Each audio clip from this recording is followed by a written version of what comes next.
Alors, on se pose souvent la question de la place qu'on occupe au sein de la société, au sein de notre famille. Et en réalité, il y a des moments comme ça, bilan dans notre vie, qui sont très importants, où on se pose la question des chemins qui ont été empruntés, des choix qui ont été faits. Et voilà, il y a un rôle évidemment crucial de cette remise en question. On se demande si l'enfant qu'on a été serait fier de ce qu'on est aujourd'hui et de ce qu'on a accompli. Ce sont des questions que va poser Gaspard Saga dans son premier roman qui s'appelle Chemin bleu, paru aux éditions LC.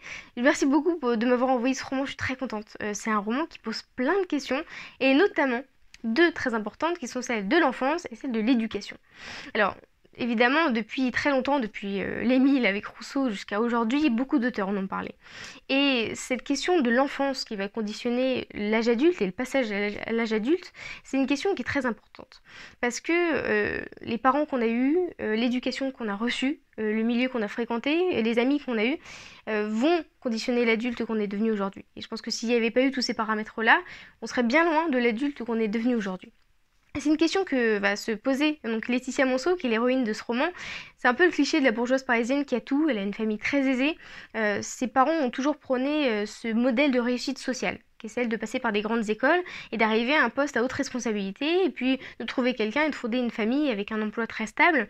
Et cette place sociale, elle a toujours questionné. Donc Laetitia Monceau qui s'est dit qu'en fait elle allait suivre ses deux frères aînés qui avaient fait de grandes études, des études brillantes, qui avaient eu des postes à haute responsabilité comme ses parents. Et elle a suivi ce modèle-là en pensant qu'elle serait heureuse en accomplissant ce modèle social. En réalité, elle se trompe totalement. C'est-à-dire qu'elle se rend compte en prenant cet emploi à Cosmetic One, qui est une entreprise très importante, qu'en fait, elle s'est pas du tout accomplie, qu'elle n'est pas heureuse là où elle est, qu'elle n'est pas à sa place du tout. Et elle va tout abandonner. Du jour au lendemain, elle va quitter son conjoint qui correspondait parfaitement à voilà, ce modèle de réussite sociale, qui était très aimé par ses parents, qui était d'une grande famille. Et puis, elle va quitter cet emploi à Cosmetic One pour essayer de partir à la recherche d'elle-même. Et donc, cette histoire, c'est celle d'une quête personnelle. C'est pas une quête où elle va prendre plein d'éléments pour essayer de devenir un autre adulte et puis partir dans une autre vie. Au contraire, elle va plutôt s'émietter pour essayer de faire un processus inverse, qui est celui de retrouver l'enfant qu'elle était, pour essayer peut-être de trouver des réponses à l'adulte qu'elle est devenue. Elle va essayer de renouer des anciennes relations, donc qu'elle avait pendant l'enfance, avec des anciens amis. Elle va essayer de faire des voyages, d'arrêter tout type d'emploi, et puis de faire du bénévolat, de partir à la recherche d'elle-même.